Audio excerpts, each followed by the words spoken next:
So, how are those New Year's resolutions going?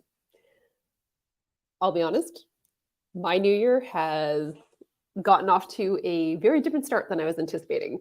So, January 1st, my two dogs got poisoned. Unfortunately, one of them died, and I rehomed the other one because the two of them were pretty alpha with each other. I decided after my little one passed away to pack up and move to Paris. So, I'm in a completely different place than I was expecting to be when the new year started. And I'm curious how your goals are going. I know what often happens is we come into the new year and we're like, yeah, we're going to achieve this. And then we go, boom, and face plant.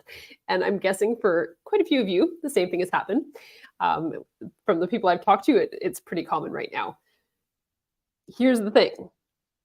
Are you going to let yourself stay face planted, or are you going to get up, dust yourself off, and carry on? The reason I ask that is oftentimes when we have that setback, January didn't turn out the way that you anticipated it was going to turn out. The new year didn't start off the way that you anticipated it. Then we just go, what's the point? And reaching for new goals isn't about not being satisfied with your life. It's not about not being grateful for what you've got. It's about realizing more and more potential. And so I know with a lot of people, there's guilt in reaching for more things. And they think, well, maybe I should just be happy with where I am. I should just be satisfied. But I know with the high achieving professionals that I work with, nobody's ever satisfied. They're content with what has happened, but they also know that there is a bigger purpose for them to fulfill. And so they want to keep reaching, and we need to let go of that guilt. So if you are looking to get yourself back on track, take a look at what you actually want out of this year. Yesterday was this past week was the first week of my new accelerator cohort. And so we go through the 12 dimensions of life in our first week. And what it is really connecting the different parts of our life to our business, because achievement gets kind of boring if it's just for achievement, if it's not for fulfilling a greater life's purpose. And it was interesting to see what came out. One of my clients after the first day of it was like, I went off and ugly cried because I realized how much I've been putting on the back burner. And I think we all do that, especially when we're achievement oriented, because we just go, okay, well, what's the next goal? What's the next goal? And we get so laser focused on the goal instead of actually being like, how does this goal help to support the life that I want? And what kind of life do I actually want?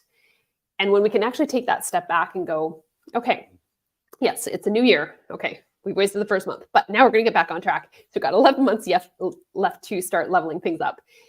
What does that actually do for you in all dimensions, not just in your professional life, but in your personal life, in your relationships, in your health, in your finances, in your emotional health? All these things are part of why we are doing the things that we're doing. And one thing that I have really noticed, and I think a lot of my clients are noticing this as well, is when we're in hyperachievement, we shut down our senses. Things don't taste the same. We maybe don't even notice the flavor of things. We're not seeing color. We're not hearing things. We are just like blinders on, chase the achievement. And when we start to look at how achievement can actually serve our life, then it's easier to start going, oh, okay. So if, I set my boundaries and I only work 5 hours a week, what does that allow me to do? And how can I set it up so that I can do that? Right? So then you have the ability to have that separation. You start setting boundaries, because when you want something, you can set boundaries. We know as high achievers, we can block everything out to get to where we want to go.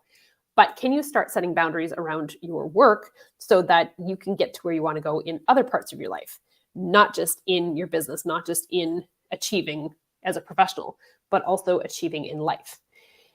And it is eye-opening. It can feel pretty raw when you start realizing how much you have been putting on the back burner to achieve.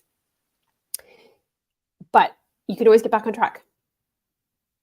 So you burned January, you kind of wasted it. Or you did that face plant unexpectedly, coming out of the gate really strong, and then life kind of sideswiped you. It doesn't mean it's a waste. You can get back on track. You can design your life the way that you want. You can be just working 5 hours per week. You can be just working with the clients that you want. You can be living anywhere you want in the world. It's all up to you. So if you are ready to get 2024 back on track. Obviously, I'm not reading this. What you can do is join one of the events this February. So next week, I have the 5-day challenge, which is going to take you through transforming your credibility, niching into your genius, attracting your ideal clients, crafting your limelight, and also avoiding failure to pivot.